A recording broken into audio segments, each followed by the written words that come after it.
Hey guys, this is Nirmal here for Technique, and today we'll do the detailed review of Gionee Elife E7, the flagship phone from Gionee. So this phone was announced in India back in December 2013, and we have done the hands-on of this device from the launch event. Now the phone is available for purchase in India from mid of February, and it's available in two variants, the 16GB variant as well as 32GB variant. So we'll do the detailed review of this phone for its performance, features, the camera, the battery performance and other aspects. So first we'll have a quick look at the specs of this device. So it comes with a 5.5-inch Full HD display, and then there is the Snapdragon 800 chipset, so which is one of the best processors for the mobile phones. So there is 2GB RAM for the 16GB internal storage variant, and there is 3GB RAM for the 32GB variant. So those two are the difference between the 16 and the 32GB variant. And then it has a 16 megapixel camera, which Gionee claims to be the best camera on a smartphone. So it's a 16 megapixel camera with an LED flash. Apart from that, you also have the SIM card here. Then there is no expandable slot, so if you are okay with 16GB variant, so it will have 8GB for the system and 8GB as phone storage. If you want more storage, you might need to take the 32GB variant. So there's the additional feature of 3GB RAM coming with the 32GB variant. So those are the specs of the device. Now let's go on to check the build quality of the device. So you can see here this device is made up of single unit of plastics. So even though it's plastic, it's really good build quality. So the unibody design of this device is really good. I mean, although the design isn't anything groundbreaking, it's pretty simple. Gionee has made it to pretty simple design. You have the flat surface, you have the curves on the top and the bottom, and also the back panel is pretty curved and has a glossy finish all around.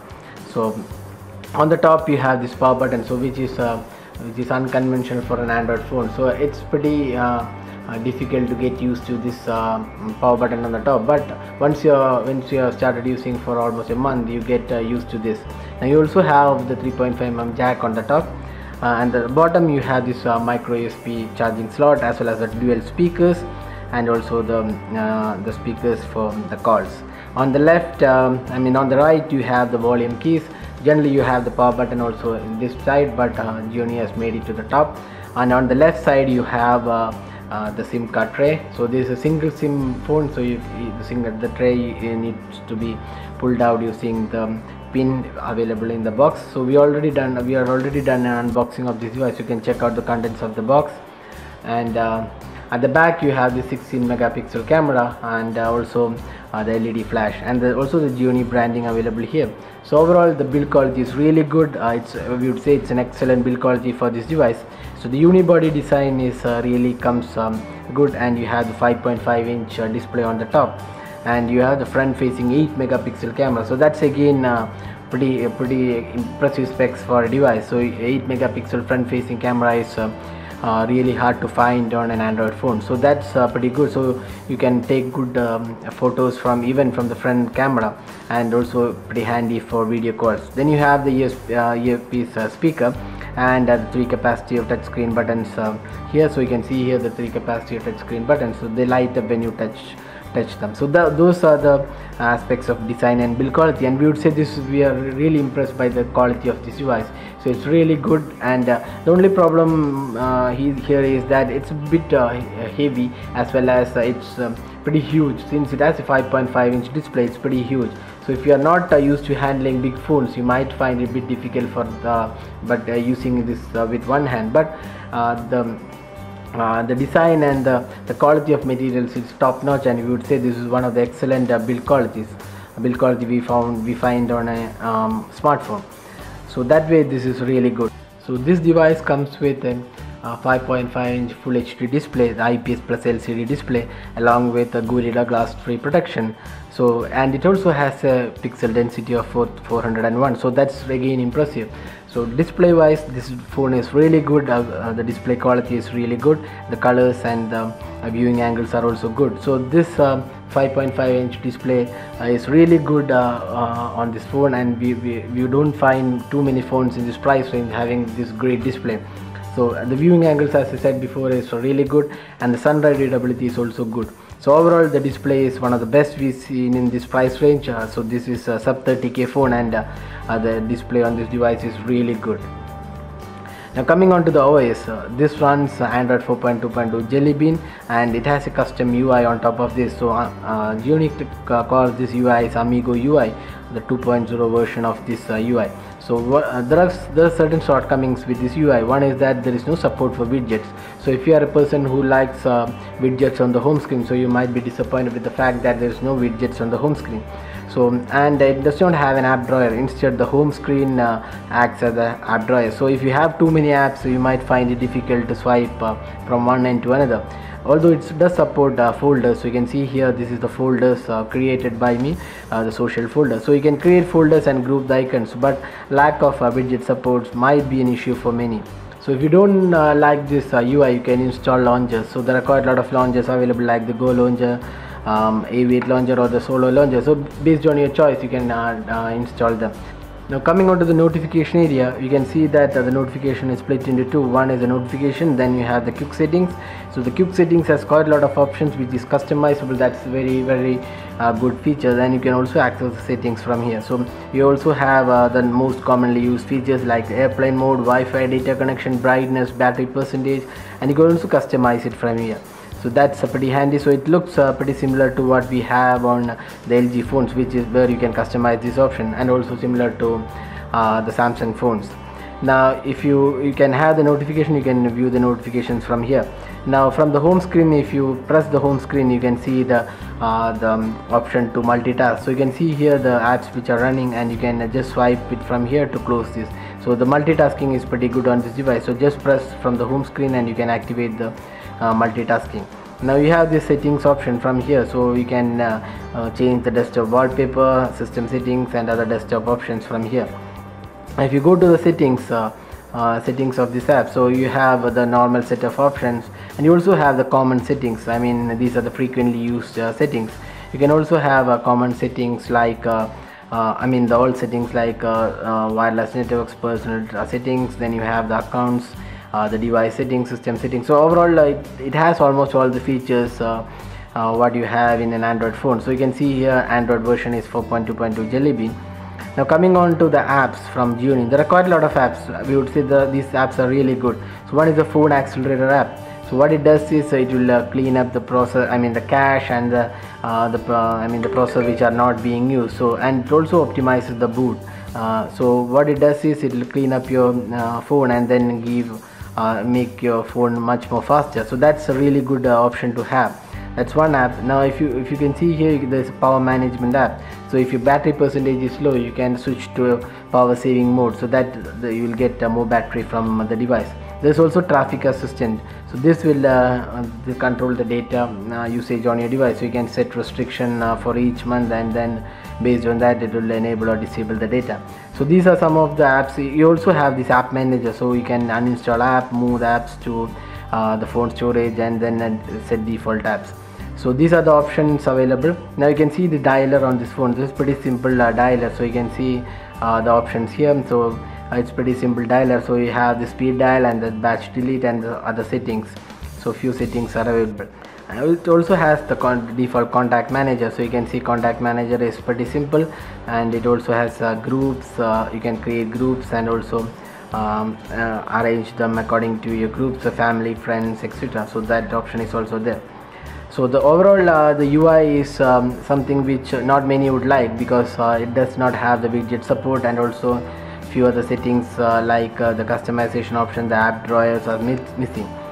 So now if you go to the lock screen, you can see there's an option to quickly access the camera. So this is the option to access the camera. You can record, you can use it, even use it as a torch, and also for fake calls. So those are the options available in the UI. So the performance of this device is really good. It's fast, no issues whatsoever. There's no lag. We didn't find any issues with the device except for the UI, which isn't really great for this device.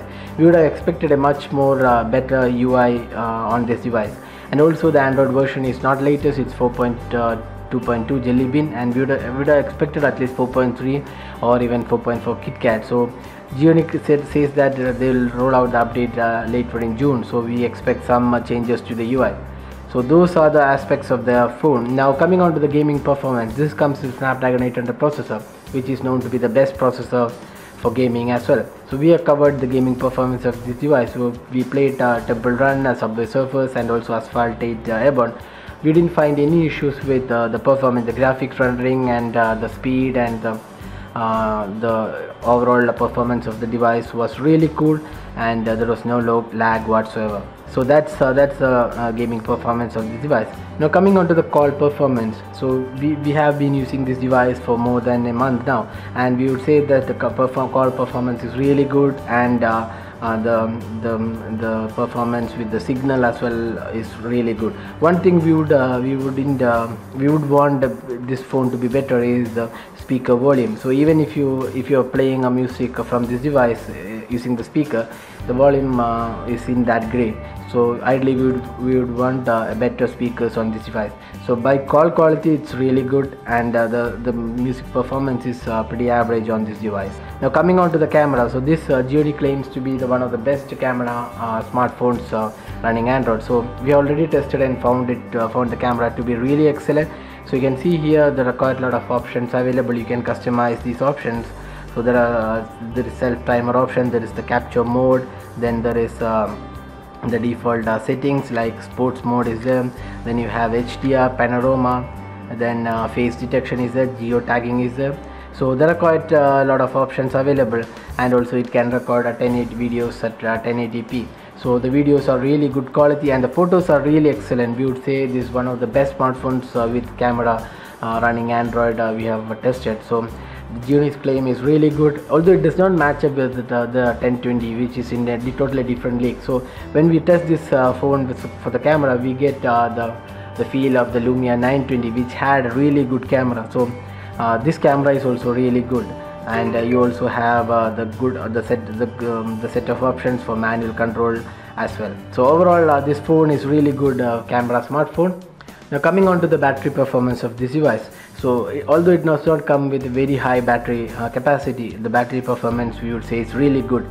Even with heavy usage we got a day of battery performance, so that's really good from a device running Android. So if you are not into heavy usage, say medium usage, not much of gameplay, and we are just using 3G for emails and other apps, so you would definitely get more than a day of usage. With gameplay, 3G connectivity, and all the email running, and with social apps we got almost a day or more from the battery. So that's really good from this device. So overall we feel this device is really capable device. So this is priced around 26k for the 16GB variant, and 29k for the 32GB variant. So if you need more storage capacity, then we would suggest you to take the 32GB variant, which also has 3GB RAM. So that's that 3k worth of extra money you pay is really good. I mean, you get 3GB RAM, also 32GB internal storage. So if you are concerned about more speed or more internal storage, so better take the 32GB variant. So it's priced around 29k, and if you want a phone with good specs and also value for money, then 26k 16GB variant makes sense. So there is no SD card expansion slot, so that's one thing which is missing on this device. We would ideally wanted the SD card on this device. So but then some devices, so since it has a 16GB and 32GB option, that might be the reason Gionee has left out with the 32GB storage, I mean the SD card option. So overall we would say this is one of the best Android phones we have tested, except for few issues, one being the Android version and the UI, and the second being the lack of SD card support. So except for these two options, we would say this is really good phone. The 16 megapixel camera is really good, the build quality is good, I mean the performance is good, the gaming performance is again good.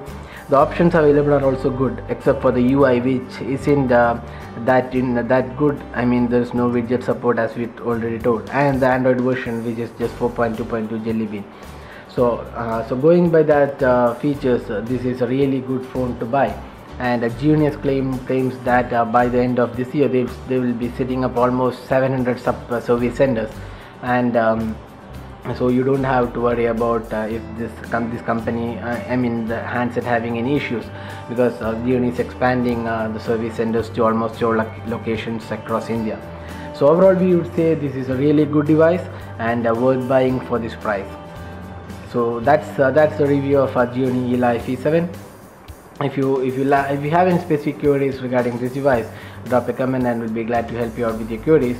So if you like this video, hit the like button, subscribe for more videos like this, and thanks for watching this video.